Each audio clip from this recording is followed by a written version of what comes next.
اللغة أهم وسيلة تواصل بين البشر، وجزء من اللغة المنطوقة، وجزء من اللغة المنطوقة الانترفيو أو المقابلة الشخصية. ما تيجي أقول لك إزاي تعدي الانترفيو؟ يلا بينا يلا بينا. واحد، التعريف. الانترفيو هو المقابلة الشخصية التي يجريها شخص أو عدة أشخاص مع شخص أو عدة أشخاص، سواء لوظيفة أو امتحان أو غير ذلك، وتحتاج إلى تجهيزات ما قبلها وفي أثنائها وبعدها أيضا. 2، ما قبل الانترفيو. ألف، التجهيز الجيد للأفكار التي سوف يتم عرضها في أثناء الانترفيو. باء، المظهر الجيد، الشكل الحسن في غير بهرجة وبما يتناسب مع متطلبات ذاك الانترفيو.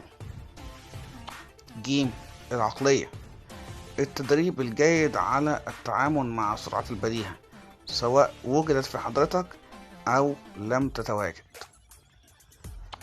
3، أثناء الانترفيو. ألف، إزالة كل توتر نفسي أو عصبي قد تتعرض له أثناء العرض.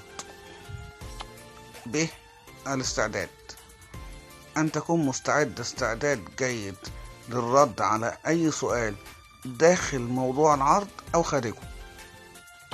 ج، السخرية، إياك ثم إياك إنك تلقي بأي نكتة حضرتك مش متأكد إن اللي قدامك هيضحك عليها، لأنها لو قلبت بصورة عكسية مش هتكمل الانترفيو أصلا.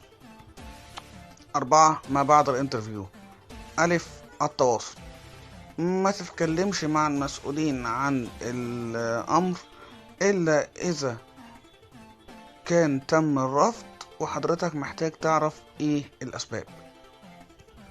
ب، الاستقبال، لو اتقبلت ما تفرحش قوي، ولو ما اتقبلتش ما تزعلش قوي.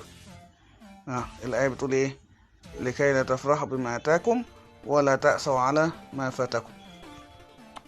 ج، الاستمرارية، حاول قد ما تقدر تستفيد من العرض اللي عرضته في الانترفيو، انك فيما بعد تحاول تعلي على اللي عملته وتزود من قدراتك وكفاءتك في الامر اللي انت مكلف بيه، سواء كانت وظيفة او كان امتحان او كان في اي مجال من المجالات. حاول تعلي جدا من المجال دوت بالنسبة ليك. اخيرا، لا تضع البيض كله في سلة واحدة. اتمنى نكون استمتعنا وتعلمنا سوا. ما تنساش تعمل لايك وشير. كنتم مع مصطفى حسين.